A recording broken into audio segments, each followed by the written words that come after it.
আসসালামু আলাইকুম। রাস্তায় রাস্তায় মৃত্যুর সারি দীর্ঘ হচ্ছে। সর্বশেষ আজকের এই ঘটনা দর্শক, টোল প্লাজায় প্রাইভেট কার সহ কয়েকটি গাড়িকে ট্রাকের চাপা নিহত 14 জন হয়েছে। এটা হলো ঝালকাঠির গাবখান সেতুর টোল প্লাজায় এই ঘটনা ঘটেছে। ট্রাকের চালক নিয়ন্ত্রণ হারালে সেটি কয়েকটি গাড়ি এবং একটা ইজি বাইককে, প্রাইভেট কার এবং ইজি বাইক সহ আরও কয়েকজনকে ধাক্কা দেয়। এতে প্রাইভেট কার এবং ইজি বাইকের যাত্রী সব মিলিয়ে এখন পর্যন্ত যে ব্রেকিং হচ্ছে তাতে 14 জন যাত্রী নিহত হয়েছে দর্শক। এর আগে একদিন আগে ফরিদপুরের নিশ্চয়ই ঘটনা দেখেছেন যে 13 জন নিহত হয়েছে।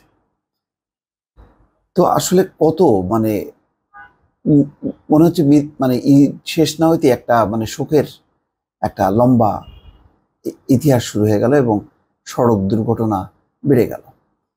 এগুলো নিয়ে অনেক কথা বলেছি যে এই যে যারা বাস ট্রাক চালান, আসলে এরা কি প্রকৃত চালক? এদের কি লাইসেন্স আছে? এদের কি সেই প্রশিক্ষণ আছে? এদের সেই দক্ষতা যোগ্যতা আছে? তারপরে সেটা তো আছেই। তারপরে সড়কের যে নিরাপত্তা, যে সড়কের অনেক উন্নয়ন হয়েছে, কিন্তু সড়কগুলোকে আলাদা করা, মাঝখানে যে ডিভাইডার দিয়ে বিভাজন দিয়ে দুটি আলাদা আলাদা করা, যাতে কোনোভাবে মুখোমুখি সংঘর্ষ না হয়। একদিন আগে যে ফরিদপুরের ঘটনা, সেটা পিকআপ ভ্যান এবং যে বাসের, সেটা ছিল মুখোমুখি সংঘর্ষ, কিন্তু সেগুলো কিন্তু করা হয় না। কিন্তু সড়কে কিন্তু হাজার হাজার কোটি টাকা ব্যয় হচ্ছে। ঝালকাঠির গাবখান সেতুর টোল প্লাজায় সিমেন্টবাহী একটি ট্রাকের চালক নিয়ন্ত্রণ হারালে সেটি কয়েকটি গাড়িকে ধাক্কা দিয়ে রাস্তার পাশে চলে যায়। এ সময় ট্রাকটির নিচে চাপা পড়া প্রাইভেট কার থেকে শিশুসহ 7 জন আরোহীর লাশ উদ্ধার করা হয়।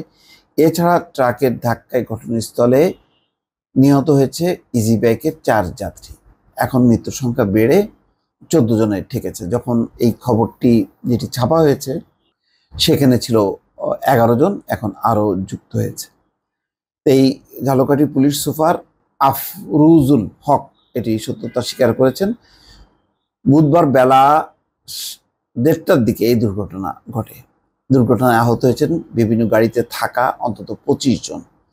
প্রত্যক্ষদর্শী ও পুলিশ জানায়, টোল প্লাজায় টাকা দেওয়ার অপেক্ষায় ছিল ইজি বাইক, প্রাইভেট কার সহ বেশ কয়েকটি গাড়ি। এই সময় সিমেন্টবাহী ট্রাকটি সামনে থাকা সব গাড়িকে ধাক্কা দিয়ে প্রতিবন্ধক ভেঙে রাস্তার পাশে চলে যায়। এতেই হতাহতের ঘটনা ঘটে। দর্শক বুঝতে পারছেন, টোল প্লাজার কাছে সব গাড়িগুলি সারিবদ্ধ ছিল, টোল দিবে তারপর আবার চলে যাবে। এই সময় পেছন দিক থেকে একটা গাড়ি এসে সেটাকে ধাক্কা দেয়, অথবা সামনে থেকে এসে ধাক্কা দেয়। একেবারে ওই টোল প্লাজার প্রতিবন্ধক সেটা ভেঙে সামনে যতগুলো গাড়ি ছিল সবগুলো গাড়িকে ধাক্কা দেয়। তার মধ্যে সবচেয়ে ক্ষতিগ্রস্ত হয় প্রাইভেট কার এবং ইজি বাইক, যেখানে এই হতাহতের সংখ্যা এই পর্যায়ে দাঁড়িয়েছে। দর্শক, কত বড় দুঃখজনক খবর। এবং ঈদের মানে রেশ না কাটতেই এখনো দেখেন একের পর এক ঘটনা ঘটছে। এটা কোথায় শেষ আল্লাহ মাবুদ, আমরা কেউ বলতে পারি না।